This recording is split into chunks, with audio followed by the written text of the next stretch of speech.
Hello, everybody. Welcome back. I'm delighted now to introduce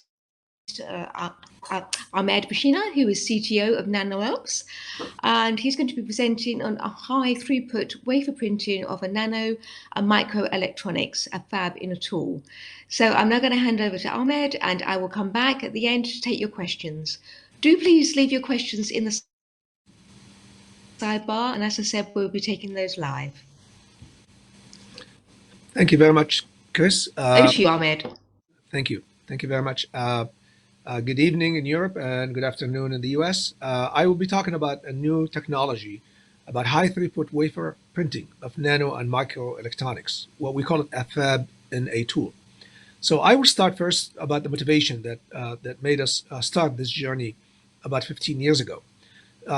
So one of the biggest motivation is cost, and then later on came security. So, for example, the typical fabrication facilities, and of course you know about it because it's been in the news lately, many times, is each fab costs 17 billion and 20 billion, in some cases 22 billion, and cost $1 billion a year to operate, and also has an environmental impact.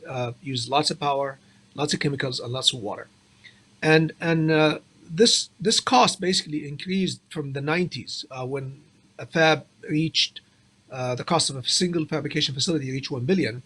Now it's about 17 and plus billion. And if you look at the plot on the right hand side from The Economist, it shows that in 2001 we had about 28 leading edge chip manufacturing companies. Fast forward to 2018, we only have 5 left because of the cost. Just to give you an idea about the power used, it would be a single fab uses as much power as 50,000 homes. Also, there's security, of course. Having the supply chain in focus in one or two locations, security becomes an issue. The second motivation was material versatility, because we have now a lot of nanomaterials that we would like to use, organic or inorganic, but it's very difficult to use using conventional fabrication. So there's a need for an approach such as printing to use any material that you want to use for your device, whether it's organic or inorganic, whether it's 2D material, 1D material, quantum dots, it doesn't matter. So you need a technology that will allow you to use these materials to make your own devices. Throughput is also important, and of course the low cost, whether it's the capital cost or the operational cost. These are the two motivations that motivated us to come up with this technology.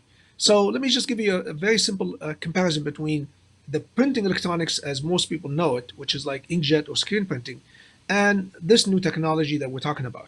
So in an inkjet printing, for example, you have a droplet that's full of particles, and you can make it very small, and then you impact that droplet on a substrate, and then evaporates and end up with something like this.